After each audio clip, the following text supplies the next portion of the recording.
লক্ষ্মী ছাড়া বাউন্ডুলেটার মুখ দেখলেই গা জ্বলে যায় প্রতিমার, তা সে ঘাটে পথে যখনই হোক।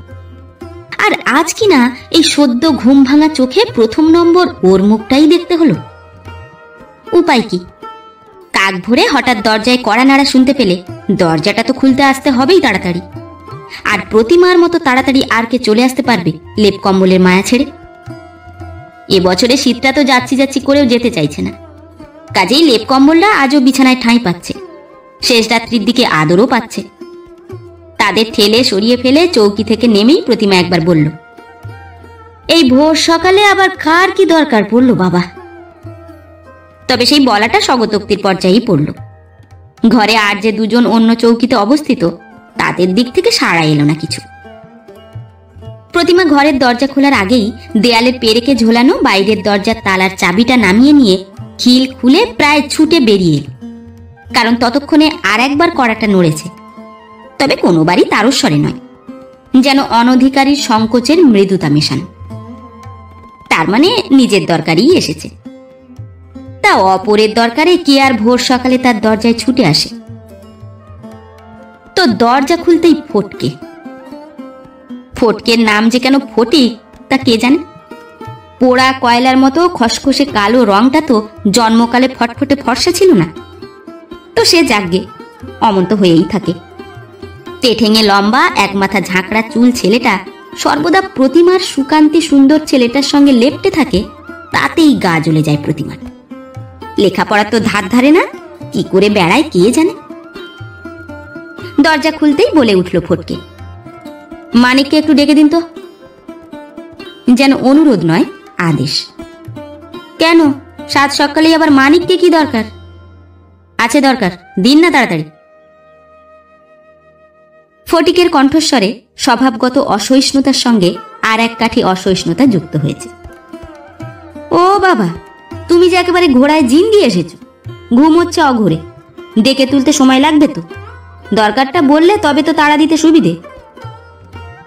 সে আপনাকে বলা যাবে না। ও মা, আমাকে বলা যাবে না? কি এমন কথা, জানিনি বাবা। বলে ভিতর দিকে দুপা পিছিয়ে গলাটা তুলে ডাক দেয় প্রতিমা, মানিক, ও মানিক, ওঠ, এই দেখ তোর বন্ধু কি বলতে এসেছে। এই কোমল মধুর স্বর মানিকের ঘুম ভাঙানোর পক্ষে যথেষ্ট নয়, তবে প্রতিমার ওঠা এবং তৎপূর্বে কড়া নাড়ায় মানিকের বাবা সনদ ঘোষের ঘুমটা চটে গিয়েছিল। তাই সে গলা খাঁকারি দিয়ে লুঙ্গির ফাঁসটা টাইট করে গুঁজতে গুঁজতে উঠে এসে দাওয়া থেকেই হাঁক দেয়। কি ব্যাপার, কি হয়েছে, ডাকছে কে? ফটকে দরজার বাইরে থেকেই মুখ বাড়িয়ে বলে, কাকা, আমি ফটিক, মানিককে একটু চাই। মানিককে চাই? হয়েছেটা কি বাপু? সে আগে এখন বলা যাবে না। চমৎকার, সনদ ঘোষ বেজার গলায় বলে। ছেলেটাকে বাসি মুখে ডেকে নিয়ে যাচ্ছ, অথচ কারণটা জানতে পারা যাবে না? প্রতিমাও বলে ওঠে, সেই কথাই তো বলছিলাম, বার্তাটা কি না জেনেই ঘুমন্ত ছেলেকে ডেকে তুলবো? ফটিক গম্ভীরভাবে বলে, তা বার্তাটি যখন জানানো যাচ্ছে না, তখন ছেলেকে আর একবার পাশ ফিরে ঘুমোতে দিন। আমার আর দাঁড়িয়ে থাকবার সময় নেই। পরে জানতে পেরে মানিক যদি রাগারাগি করে আমায় দোষ দিতে আসবেন না। বলেই উল্টো পাক খায়। ওফ, সাধে দু চোখে দেখতে পারে না প্রতিমা, সর্বনেশে ছেলে, আর তলে তলে তার ছেলেটার মাথা খেয়ে খেয়ে সর্বনেশে করে তুলছে। তবু এত বুকের পাটা হলো না যে জাগিয়ে মরুগ্গে বলে নিশ্চিন্ত হওয়া যায়। তাই মনের জ্বালা মনে চেপে ছুটে দরজার কাছে চলে এসে ডাক দিতে হয় ফটিককে। ও ফটিক, চলে যাচ্ছ কেন? এসো, দাঁড়াও, আসছে মানিক। ওই যে তোমার কাকা ডেকে তুলছেন মানিককে। কি ভাগ্যি, ফিরে আসে ফটিক। মানিকও পায়জামার দড়ি টাইট দিতে দিতে বেরিয়ে এসে ফটিকের কাছে সরে আসে। বিনা শব্দে কি যে বাক্য বিনিময় হয় কেবলমাত্র দৃষ্টি বিনিময়ের মাধ্যমে, তা কে জানে। মানিক বলে, তুই যা, আমি যাচ্ছি, মুখে এক ঝাপটা জল দিয়ে যাই। ফটিক বলে, আধ মিনিট। তারপর এগিয়ে যায়। ফটিকের গায়ে গেঞ্জি পায়জামার উপর একটা হাতাকাটা ঝনঝনে মার্কা রং চটা সোয়েটার। প্রতিমা সেই দিকে ছেলের নজর ফেরাতে বলে ওঠে, ওই দেখ, ফটিক তো দিব্যি গরম জামা এঁটে এসেছে, তুই যেন আবার শুধু গেঞ্জি গায়ে বেরিয়ে যাসনি। মানিক অবশ্যই এই বাহুল্য কথার উত্তর দেয় না। টিউবওয়েলের হ্যান্ডেলটা বার দুই মেরে চোখ মুখ ধুয়ে ঘাড়ে ভিজে হাতটা বুলোতে বুলোতে চকিতে ঘরে চলে এসে মায়ের গায়ে দেবার একখানা নীল রঙা ফুলকাটা গরম চাদর আলনা থেকে টেনে নিয়ে গায়ে জড়িয়ে চটিতে পা গলিয়ে বলে, কখন ফিরতে পারবো জানি না, বেশি দেরি হলে ভাবনার কিছু নেই, ভাত নিয়ে বসে থেকো না। তীর বেগে বেরিয়ে যায় মানিক, রাগে জ্বলা অসহায় নিরুপায় হতভম্ব দুটো মানুষের সামনে দিয়ে। মস্তান মার্কা ছেলেদের মা বাপের মতো এমন অসহায় নিরুপায় আর কে আছে? সনদ দাওয়ার ধারে বসে পড়ে একটা বিড়ি ধরিয়ে মুখটা উটকো মতো করে বলে, ব্যাপারটা বুঝতে পারলে কিছু? কি বুঝবো, তুমিও যেখানে আমিও সেখানে, দুজনে চোখে চোখে কথা। আমার মালুম হচ্ছে আগে থেকে জানা কোনো ঘটনা, যেন কালার হাসি বোবায় চিনল। ওই ফটকেই আমার মানকে দফা গয়া করলো, ফটকে যেন ওর গুরু গোবিন্দ ইষ্ট, ফটকের চোখের ইশারায় ওঠা বসা। বলেই ডুকরে ওঠে প্রতিমা। যখন বলেছিল মানকে কলকাতায় আমার দাদার কাছে পাঠিয়ে দাও, লেখাপড়া ভালো হবে, তখন কান দিয়েছিলে সে কথায়? তখন কি লম্বা চওড়া কথা? কি না এখানে কোনো ছেলে মানুষ হচ্ছে না, লেখাপড়া শিখছে না? ভবানীর ছেলে কলেজে মাস্টারি করছে, সত্যচরণের ছেলে ইঞ্জিনিয়ার হয়েছে, অমুকের ছেলে তমুক হয়েছে। সনদ বেজার গলায় বলে, তা সেটা তো মিথ্যে নয়। তোমার ছেলে যদি গাঁয়ে এত ছেলে থাকতে ফটকের চেলা হতে যায়, সেটা আমার দোষ? যাকে বলে মায়ে তাড়ানো বাপে খেদানো ছেলে, সৎমা ঝেঁটিয়ে বিদেয় করে দিয়েছে, কোথাকার কোন দুঃসম্পর্কের পিসির বাড়ি পড়ে আছে, হতভাগা বাপ তাই বসে বসে দেখছে। ও কি একখানা বিদ্যের দিগ্গজ হতে যাবে? তোমার ছেলে তাকেই ভসতে গেল, সে দোষ আমার? সে কথা আর বলবো কোন মুখে, দোষ আমার কপালেরই। বলে প্রতিমা ঝেড়ে উঠে নিত্যকর্ম বাসিপাঠ করতে লেগে যায়। মন যতই খারাপ থাকুক আর যতই বিফলতা আসুক, দৈনন্দিনের কাজ তো বন্ধ থাকবে না, আর মনের জন্যে হাতে পায়ে বিফলতা আসবে না। তারা তাদের অভ্যস্ত কাজ ঠিকই করে চলে। সনতও এখন আর দুটো বিড়ি ধ্বংস করে উঠে পড়বে, যথারীতি সাফ সুরত হয়ে নিত্যকর্মের জোয়ালে নিজেকে জুততে যেতে যাবে। কর্ম আর কি, প্রথমটা পঞ্চায়েত অফিসে একবার ঢুমারা, সেখান থেকে কোনো নির্দেশনামা পেলে তদনুযায়ী কাজ করতে ছোটা, নির্দেশ কিছু না পেলে সাহাবাবুদের ইট ভাটাটা ঘুরে আসা, ওটা সনতের পার্ট টাইম কাজ। সকালবেলায় মেজাজ ফেজাজ চটিয়ে দিয়ে গেল মস্তান ছোঁড়াটা। সাহাবাবুদের অনেক ফরমাস খাটতে হলো। ইট ভাটা থেকে ফিরল যখন সনদ ঘোষ, তখন বেলা গড়িয়ে বিকেল ছুঁই ছুঁই। মাঘের শেষ, বিকেলের দিকে রোদ ঝাপসা মেরে যাচ্ছে এখনো। বাড়ি ঢুকতেই প্রতিমা বলে উঠল, হ্যাঁ গো, মানকে তো এখনো ফিরল না। সনদ বাইরে সাজের খোলস ছাড়তে ছাড়তেই তেলের শিশিটা কুলুঙ্গি থেকে নামিয়ে বলে, সাহাবাবুদের ওখানে এদিক ওদিক থেকে যা শুনলুম, তা যদি সত্যি হয় তাহলে তোমার গুণময় পুত্রটি সহজে ফিরছেন না। প্রতিমা ভয় ভয় গলায় বলে, কেন গো, কি হয়েছে? সে অনেক কথা, তবে আজ রাত্রির মধ্যেই এসে উঠতে পারবে কিনা সন্দেহ।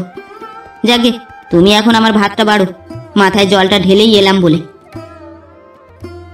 তো পরিপাটি করে ভাতটি খেলো দিব্যি সনদ, এবং যতবারই প্রতিমা ছেলের প্রসঙ্গ তুলতে চেষ্টা করলো, ততবারই তা গা এড়ানো জবাব দিয়ে সঠিক কিছু না বলে বলল, তুমিও তোমার ভাত কটা নিয়ে বসে পড়ো, বেলা তো সন্ধে ছুঁতে যায়। মানকে আজ আর ভাত খাচ্ছে না, এ বেলা অন্তত নয়। কেন, কি হয়েছে মানকে? প্রতিমা প্রায় হাউ হাউ করে বলে ওঠে, কেবলই কথা চাপা দিচ্ছ, আমার গাটা ছুঁয়ে বলো তো কি হয়েছে তার, মা কালীর দিব্যি।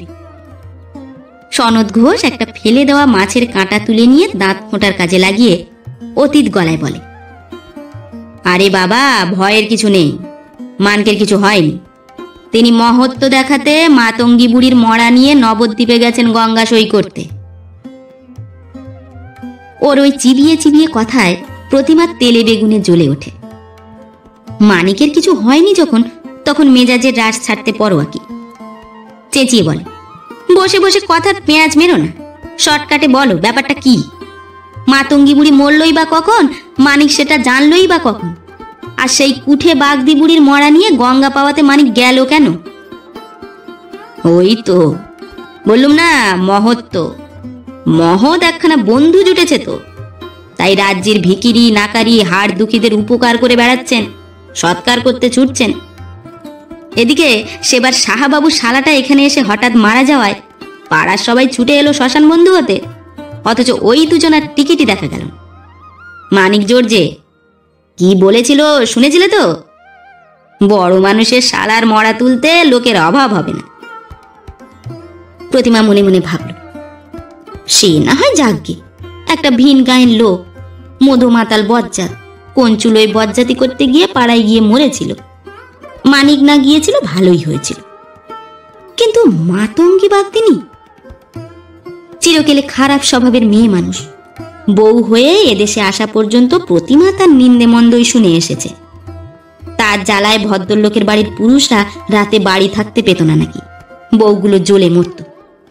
সবাই হাড়ে চটা ছিল তার উপর, তবু কেউ তাকে সামনাসামনি চটাতে সাহস করত না, কারণ বুড়ি অনেক টোটকা টাটকি জড়িবুটি জানত, যা একেবারে অভ্যর্থ। কাজেই বিপদকালে তার কাছে ছুটে যেতেই হতো। তবে আড়ালে মুখে বলতো, ওর কাছে কি আর যাই ওর ঘরের মা শেতলার কাছে, ভারী জাগ্রত দেবী। ওর শাশুড়ি নাকি মরণকালে ওকে ওই ঠাকুর আর বিদ্যে টিদ্যেগুলো দিয়ে গেছে। তো সে তো প্রতিমার বয়সকালে শোনা কথা, তখনই মাতঙ্গী বাগদিনী প্রায় বুড়ো হয়ে এসেছে, আর ইদানিং তো বেহদ্দ বুড়ো হয়ে ঘরে পড়ে থাকত। লোকে বলতো নাকি কুষ্ঠ হয়েছে। তা হতেই পারে, পাপ তো কম করেনি, বাগদিনী হয়ে ব্রাহ্মণ কন্যাদের চোখের জল ফেলিয়েছে, নাকি বামুন কর্তাদের নিজের হেসেলের মাংস ভাত খাইয়েছে। এত বড় পাপ সয়? ইদানিং অবশ্যই ও পাড়ামুখো হতো না কেউ। টোটকার যুগ একেবারে চলে না গেলেও বুড়ির ক্ষমতাটা তো চলে গেছিল। এই সারা গ্রামের মানুষ চিনত বুড়িকে, তবু কেউ জানতো না বুড়ির চলে কিসে, কি খেয়ে পড়ে জীবন নির্বাহ করছে। খোঁজ নিতে চেষ্টাও করেনি কেউ। কার দায় পড়েছে ওই নোংরা পাড়ায় নোংরা বুড়িটার খবর নিতে যাবার? যদিও প্রৌঢ় কি মাঝারি বয়সের অনেকের শরীরেই বুড়ির দেওয়া শেকড় বাকড়ের মাদুলি কবচ ধারণ করা আছে, এখন ফেলে দিতে পারেনি। মোক্ষম অসুখ তো ওতেই সেরেছিল একদা, ফেলে দিতে সাহস হয় না। আরে বাবা, উপকারটা তো ওই দ্রব্য গুণের, গুণটা বুড়ির জানা, তাই তো এখন যখন তার ক্ষমতা ঘুচেছে, আর কে তাকে পুষতে যাবে? উপকার তাই বলে চিরদিনের জন্য বুড়ির ভালো মন্দের দায়িত্ব নিতে হবে? বুড়ি কি খেয়ে বেঁচে আছে তার খোঁজ করতে যেতে হবে? রয়েছে তো বেঁচে, না খেয়ে কি আর বেঁচে থাকে কেউ? না মরা পর্যন্ত থাকবেই বেঁচে। ছিল তো তাই, এতদিনে মরেছে না জুড়িয়েছে, গ্রামেরও শান্তি। যতদিন থাকতো ততই রোগের বিষ ছড়াতো। তা মরল, বেচারি প্রতিমা আর সনতের ছেলেটার ঘাড়ে চাপতে গেল কেন? ইতিমধ্যে মেয়ে পুরুষে 5টা লোক এদের বাড়িতে এসে গেছে, এবং সকলের মুখেই ওই এক মন্তব্য, ফটকে না হয় মায়ে তাড়ানো বাপে খেদানো ছেলে, শ্মশানে গেল তো গেল, কিন্তু মানিক কেন? এই ভদ্র ঘরের মানুষ দুটোর শিবরাত্রির সলতে সবেধন নীলমণি। ক্রমশ পাকা খবরটি এসে পৌঁছল। ওরাই মাতঙ্গীকে দেখভাল করত নাকি, ওই দুটো ছেলে মানুষ ছেলে, ওই ছোঁয়াচে রোগের গহ্বরে গিয়ে গিয়ে। তো লোকের যা স্বভাব, যত পায় ততই চায়, ভাবে না চাইতেই যখন ঘোড়াটা দিচ্ছে, চাইলে তাহলে হাতিটা দেবে। কাজেই ওই বাচ্চা ছেলে দুটোর কাছে নাকি হাতে ধরে আবদার জানিয়ে চলতো বরাবর, মোলে এই বুড়ির লাশটাকে গঙ্গায় দিতে হবে, দিবি তো দাদারা? কথা দিয়ে রেখেছিস, মনে থাকে যেন। হ্যাঁ, 3 সত্যি দিয়েছিলি। শুনেছে সে কথা বাগদিপাড়ার কেউ কেউ। তবে সত্যিই যে ছেলে দুটো সেই প্রার্থনাটি রাখবে, বুড়ি মরতেই গরুর গাড়ি ভাড়া করে লাশ গঙ্গায় নিয়ে যাবে, এই কথা কেউ ভেবেছিল নাকি? তাই হল। তোড়জোড়ের সময় গণ্যমান্য 2-1 নাকি দুঃখীরাম গাড়োয়ানকে ভাঙচি দিতে চেষ্টা করেছিল। বলো কি হে, গরু হচ্ছে স্বয়ং মা ভগবতী, মরা বইবে, তাও বাগদির মরা। দুঃখীরাম হেসে ফেলেছিল। মা ভগবতীকে দিয়ে কি বয়ানোর কাজে লাগানো হয় বাবু? গাড়ি তো বয় বলদে। তা তোমার গাড়িখানাও তো অশুদ্ধ হয়ে যাবে। দুঃখীরাম সেইভাবেই বলেছিল। এ যুগে আবার শুদ্ধ অশুদ্ধর বিচার পালা, কে কোনটা মানছে বলেন? তাছাড়া গাড়ি বলদ দুয়েই তো মা গঙ্গায় ডুবিয়ে আনবো। তবু কুট প্রশ্ন। বলি, পোড়ানোটা হবে কোন চুলোয়? তা জানি নে, গঙ্গা তীরে চুলোচিতে তো আছেই কোথাও নিশ্চয়ই। এর নামই হচ্ছে যার জন্য করি চুরি সেই বলে চোর, ভেবেছিলেন ওরা। এও ভেবেছিলেন খুব টাকা খেয়েছে বোধহয়। বেওয়ারিশ মরা বলে উচিত জায়গায় খবর দিয়ে দিলেই উচিত ব্যবস্থা হয়ে যেত, তা নয়। মাতু বাগদিনী গাড়ি চেপে গঙ্গায় চললেন। গাঁয়ের ধারে কাছে ভাগার ছিল না, টেনে ফেলে দিলেই তো আপদ চুকত। তবু নাছোড় একজন মান্যমান ব্যক্তি ওই দুঃখীরামকেই পুনঃ প্রশ্ন করলেন। তিন কুলে তো ছিল না কেউ কোশমিন কালে, মুখে আগুনটা দেবে কে? বেসহবত লোকটা জোর হেসে বলে উঠেছিল, এই দেখেন, আপনারা কি আমারে সব জানতা ঠাউরেছেন? সে ওরাই বুঝবে যারা দায়িত্ব নিয়ে গেছে। এখানকার লোক তো রাত দিন জ্যান্তর মুখেই আগুন ঠুকছে, তো মরার মুখের জন্য ভাবনা। যারা নিয়ে যাচ্ছে তারাই কেউ দিয়ে দেবে হয়তো। তাদের একজন, যাদের মধ্যে প্রতিমার মানিকও আছে। ভগবান গো! যারা দায়িত্ব নিয়ে মরাকে নিয়ে গিয়েছিল তারা ফিরল পরদিন বেলা 10টা-11টা নাগাদ। দুঃখীদের পাড়া পর্যন্ত গিয়ে দুঃখীরামের পাওনা গন্ডা মিটিয়ে দিয়ে তারা নিজেদের পাড়ার ভেতরে ঢুকে আসার সময় থেকেই নিষ্কর্মাদের দল তাদের সঙ্গ নিয়েছে, আর আলতু পালতু প্রশ্ন করেই চলেছে। মাতঙ্গী বুড়ির শুকনো পাতাটির মতো শরীরটা ভস্মস্বাদ হতে কতটা সময় লেগেছিল, এ প্রশ্নের উত্তর পেয়ে কার কি লাভ কে জানে। তবু তেমন প্রশ্নের মুখোমুখি হতে হচ্ছে ফটিক আর মানিককে একাধিকবার। তবে রাস্তাঘাটে মাঠে ঘাটে কেউই তাদের উপর সতেজে ঝাঁপিয়ে পড়েনি। সেটা পড়ল বাড়ি এসে পৌঁছানো মাত্রই। বাড়ি মানে মানিকদের বাড়ি, যেখান থেকে গতকাল ভোর সকালে ফটকে তার বন্ধুকে ডেকে নিয়ে বার করে বেপাত্তা হয়ে গিয়েছিল। দিনের বেলা সদরে খিল পড়ে না, শুধু ভেজানো থাকে। তাই সহজেই কপাটটা ঠেলে ঢুকে এলো দুজনে। কোনো এক সময় যে সব অস্ত্রে গঙ্গা স্নান করেছিল, পরণ পরিচ্ছদে তার সাক্ষ্য প্রমাণ। কোঁচকানো মোচড়ানো, হয়তো কোনোখানে এগাত্রু ভিজে ভাব, বাকিটা শুকিয়ে খড় করে, যাতে বেশ কিছু কাদার প্রলেপ। চুলের অবস্থাও তাই, যে চুলে মানিক দিনে 10 বার চিরুনি চালায়। কপাট ঠেলার শব্দ পেয়েই সনদ বলে উঠল, কে? খ্যানখ্যানে ভাঙা গলা। কেউ উত্তর দিল না, তবে ভিতরে ঢুকে এলো। সনদ এখন ব্যঙ্গ বিদ্রুপের জ্বালা মেশানো স্বরে বলে উঠল, ওহ, মহাপুরুষরা ফিরলেন এতক্ষণ। সঙ্গে সঙ্গে প্রতিমা এসেই ডুকরে উঠল, ফিরলি তাহলে বাবা মানিক? মানিক চুলে একটু হাত বুলিয়ে নিয়ে বললে, কেন, ভেবেছিলে নাকি আর ফিরবো না? খরচের খাতায় লিখে ফেলেছিলে? বালাই ষাট, কি কথা ছিরি! বলি, না বলা কষ এই যে কাল বেরিয়ে গেলি, তারপরে এই পর্যন্ত কিভাবে দিনরাত কেটেছে খেয়াল করেছিস? যাক, কথা পরে হবে, এখন আগে সাপ সূত্র হয়ে দুজনায় একটু জল মুখে দে। কি চেহারা হয়েছে! যা বাবা, হাত মুখ ধুয়ে নে। সেইখান থেকেই একটা বিরক্ত গলায় স্বর ভেসে এলো, দেখবে না কেন? মাচানে চাপিয়ে সরকারি হাসপাতালে তো নিয়েও গেছিল, তো সেখান থেকে যদি ভাগিয়ে দেয়, ভর্তি করে নিতে রাজি না হয়, লোকে কি করবে? ভাগিয়ে দিয়েছিল হাসপাতাল থেকে? না দিয়েছে তো কি মিছে কথা বলা হচ্ছে? সাপ বলে দিল কুঠে রোগীকে ভর্তি করা হয় না। সনদ বীর বিক্রমে বলে, সে তো বলতেই পারে, তার জন্য আলাদা হাসপাতাল থাকে। বলি, অন্য রোগীদের ভালো মন্দ দেখতে হবে না, তাই বলে এই দুটো বাচ্চা ছেলে তাকে পোড়াতে ছুটবে? জনতা থেকে অদৃশ্য রূপে কথা বললে সবই বলা যায়, তাই বলতে শোনা গেল, বাচ্চাই বটে, বাচ্চা না আহা। তো বয়সে যদি তাই হয়, ছুটতে ওদের বলেছে কেউ? নিজেদের গরজেই গেছিল। বুড়ির সঙ্গে যে প্রাণের বন্ধুত্ব, সব্য ঘন্টা তো ওইখানেই পড়ে থাকতে দেখা যেত মানিকজোর দুটিকে। বুড়ির জন্য ওষুধ রে, পথ্যি রে। আমরা তো তাই বলা বলি করি, এই ফটিক বাবুর না হয় মা বাপ থেকেও নাই, মানিক বাবুর তো আছে, তেনারা ছাড়ে কোন প্রাণে? মা বাপের প্রাণ ভোলায় আর চুপ করে থাকে তারা? ধেই ধেই করে নেচে ওঠে তারা, সাত করে ছাড়ে? তলে তলে কোথায় কি করছে তার টের পায়? এই যে নাটের গুরু এইটি আমাদের ছেলেটার মাথা খেল, সর্বদা ওর পেছনে ল্যাংবোট হয়ে ঘোরাঘুরি। নাটের গুরু কিন্তু তথাপি নীরব। উঠোনের জামগাছ তলাটায় দাঁড়িয়ে এক মনে খড়ি ওঠা গাটা খ্যাস খ্যাস করে চুলকে যাচ্ছে। বাইরে ভিড় বাড়ছে। অনেকগুলো মুখ দেখতে পেয়ে সনদ ঘোষ বীরত্ব দেখাতেই বোধহয় আবার হঠাৎ হুঙ্কার দিয়ে ওঠে।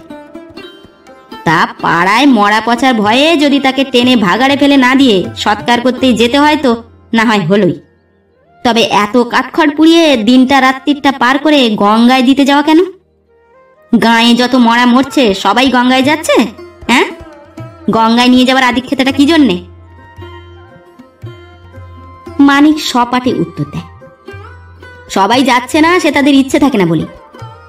মাতু বুড়ি যে ওই গঙ্গা গঙ্গা করে হাঁপিয়ে মরেছে চিরদিন, সেই কবে থেকে 3 সত্যি করিয়ে নিয়েছিল আমাদের, সেই সত্যিটা রাখতে হবে না? রাখতে হবে। সনদ হাউয়ের মতো ফস করে জ্বলে ওঠে, খড়ের গাদায় আগুন লাগার মতো দাউ দাউ করে ওঠে। ওরে আমার যুধিষ্ঠিরের ছানারা এলেন রে, পাজি বুড়ি। বাগে পেয়ে কবে কখন একটা বেয়ারা সত্যি করিয়ে নিয়েছিল বলে সেটা রাখতে হবে? ওরে নির্বুদ্ধির ঢেকি মানকে, তোকে যে ভূতাশ্রয় করেছে দেখছি, তা নইলে এমন বুদ্ধি হতো হোস? তোর বাপের ঠাকুমাও তো শুনেছি হাড় কখানা গঙ্গায় দিস দিস বলে হেদিয়ে মরেছিল। 3 হুরবিদ ছেলে থাকতে পেয়েছিল গঙ্গা? গঙ্গায় যাওয়া সোজা? হঠাৎ এই সময় ফটিক নীরবতা ভেঙে বলে ওঠে, তো সেই হুরবীরেরা মায়ের আকুলতার আবদারটুকু রাখলেন নাই বা কেন? কেন? একরাশ আগুন ঝরিয়ে বলে ওঠে সনদ ঘোষ। কেন সে কৈফিয়ত আমি তোমায় দিতে যাব, মস্তান ছোকরা? নিজে উচ্ছন্নে গেছো, আমার ছেলেটাকেও উচ্ছন্নে দিচ্ছ? ওফ, ভেবে আমার মাথার চুল ছিঁড়তে ইচ্ছে করছে। সেই একটা কুষ্ঠ ব্যাধিগ্রস্তকে ছোঁয়া নাড়া করে। ফটিক হঠাৎ ভারী গম্ভীর হয়ে গিয়ে বলে, ব্যাধিটা ওর কুষ্ঠ ছিল না কাকাবাবু, ব্যাধি অন্য। বটে বটে, তুমি সব জানতা। দেশ শুদ্ধ লোক জানে বুড়ির কুষ্ঠ হয়েছিল, ভুল জানে। ও, তো তুমি তাহলে এক মস্ত বিলেত ফেরত ডাক্তার? ঠিকটা কি জানো শুনি? ফটিক এবার গায়ে মশা মারার মতো থাবড়া বসিয়ে বলে, অন্য একখানা খারাপ ব্যাধি হয়েছিল, চরিত্রের খারাপ হওয়ার ব্যাধি। কি কি ব্যাধি? এখন শুধু সনদ নয়, সমবেতের মধ্যে একটা ভয়ঙ্কর ছিছির হুঙ্কার ওঠে। বাবা, তাহলে তো আরো চমৎকার। তা হতেই পারে। রাজ্যে শুদ্ধ সবাই জানে ওই বুড়ি বয়সকাল থেকেই ছিল একটা ডাক সাইটে নষ্ট চরিত্র মেয়ে ছেলে। তো তোমাদের তাকে নিয়ে কিসের এত মাতামাতি হে? তার শরীরটাকে ভাগাড়ে না দিয়ে নবদ্বীপে বয়ে নিয়ে গিয়ে গঙ্গায় দিতে যাওয়া কত টাকা খাইয়ে গেছিল বুড়ি তোমাদের? আপনারা থামবেন বলে মানিক দাওয়ায় বসে পড়ে। ফটিক বসে পড়ে না, লম্বা ঢ্যাঙা শরীরটাকে খাড়া দাঁড় করিয়ে রেখে ব্যঙ্গের গলায় বলে, কত টাকা ছিল তার তা আপনারাই ভালো জানেন, না খেয়েই মরতে বসেছিল। তো মশাইরা ছোট মুখে বড় কথা না কইয়ে ছাড়লেন না। বলি, একটা মেয়ে ছেলে ঘরে বসে একলা একলা চরিত্রের খারাপ করতে পারে? তার সাহায্য সহায়তা লাগে না? তো এই আপনাদেরই বাপ খুড়োরা একদা সেই সাহায্য সহায়তা করেছিল তো, নাকি ভূতে? সে কথা মনে আসে না একবারের জন্যে? বুড়ি কেন গঙ্গা পেল এই হিংসায় জ্বলছেন? গঙ্গা পাওয়া তো ওনারই দরকার ছিল, শতেক জনের পাপের ভার বয়ে বয়ে মরছিল। যান যান, যে যার ঘরে যান, নিজের চরকায় তেল দেন গে। মানিক, চলি রে, তুই বাবা আর আমার সঙ্গে মিশতে আসিস নে। আমার পাল্লায় পড়ে তোর 700 হেনস্থা। বলে যাবার জন্যে পা বাড়ায়। হঠাৎ ঘরের মধ্যে থেকে প্রতিমা বেরিয়ে আসে, 2 হাতে 2টো গেলাস। ব্যাকুলভাবে বলে ওঠে, চলি রে কি বাবা, গলা শুকিয়ে কাঠ হয়েছ, কাল থেকে অনাহার। চলে যাওয়া তো চলবে না, বাতাসার শরবত করে বসে আছি। ওনার আর জবাব দিয়ে শেষ হয় না। রাজ্যে শুদ্ধ সবাই এসে এই সময় হুমড়ে পড়ল। ছেলে দুটো দড়ি কাটা মুখ দুখানা দেখে একটু মায়া মমতা এলো না? নাও এটুকু গলায় ঢালো তো, তারপর মিষ্টি খেয়ে জল খাও, খানিক জিরিয়ে নিয়ে। ফটিক শান্ত গলায় বলে, মানিককে দিন কাকিমা, আমার লাগবে না। প্রতিমা বাইরে উত্তেজিত জমায়েত এবং সামনে খাঁচায় ভরা বাঘকে একদম বিস্মৃত হয়ে শক্ত জেদের গলায় বলে, লাগবে না বললেই শুনবে কাকিমা, এক পা এগোও তো দেখি। বাঘ কেমন ভ্যাবাচাকা খেয়ে গর্জনের বদলে ঝগড়ায় হেরে যাওয়া বেড়ালের মতো ফ্যাঁস ফ্যাঁস করে বলে, বাবা, একেই বলে মহিয়সী মহিলা। তো হঠাৎ ভূতের মুখে রাম নাম কেন? তলে তলে নিজেও তো কম তড়পাও না, হেনস্থা করতে ছাড়ো না। প্রতিমা আসতে বলে, ভুল করতাম তো ভুল তো ভাঙেও মানুষের। এতদিনে টের পেলাম, এই এত বড় গাঁখানায় মানুষ বলতে এই একটা ছেলেই ছিল। মানকে তার সঙ্গে মিশে মানুষের দরে আসতে পেরেছে। দৃষ্টিটা অন্ধ ছিল, এতদিন বুঝতে পারিনি। মহামহা বিদ্যান্ত জীবনে দেখলুম ঢের, অন্তরে জ্ঞান জন্মেছে কার? কে বুঝতে শিখেছে? লোক সমাজ চিরদিনই একের পাপে অন্যকে দণ্ড দিয়ে এসেছে। মহাবিদ্যানরাও কেউ সেটা তলিয়ে দেখেনি কখনো। আহা, তোরা দুটো বাচ্চা ছেলে, তোদের মধ্যে এতখানি মনুষ্যত্ব, এতখানি জ্ঞান। গুরুজন হই তাই, নইলে তোদের পায়ের ধুলো নিতে ইচ্ছে হচ্ছে। এতদিন জেনে এসেছি দুর্ভাগা অভাগা হতভাগাদের ঘেন্না করতেই হয়। এখন জানছি তাদের ভালোবাসতেও হয়। সনতার পারে না, বিছের কামড় খাওয়ার মতো ছিটফিটিয়ে উঠে বলে, বাবা, নাটকের পালা হয়ে গেল একখানা। কি লেকচার! অভাগা দুর্ভাগা হতভাগাদের ভালোবাসতে হয়, এই জেনে উনি এখন গুরুর চরণধুলি নিতে চাইছেন। এমন মহৎ মা না হলে অমন মহৎ পুত্তুর হয়। ফটিকের স্বভাবগত রুক্ষ কণ্ঠস্বরে একটা অন্য প্রলেপ পড়ল। বলে উঠল সে, ঠিক বলেছেন কাকাবাবু, এমন মা না হলে অমন ছেলে হয়।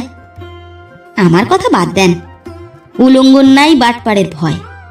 আমার যা মন চায় করার কোনো বাধা নেই, কিন্তু ওই মানকে বেচারা যা করতে যায় ভয়ে সারা, রাত দিন কাঁটা হয়েই থাকে। দুঃখী মানুষের ভালো করতে যাবে, তাও চোরের মতো চুপি চুপি। কত মানা করি, বলি তুই বাবা এ লাইন ছাড়।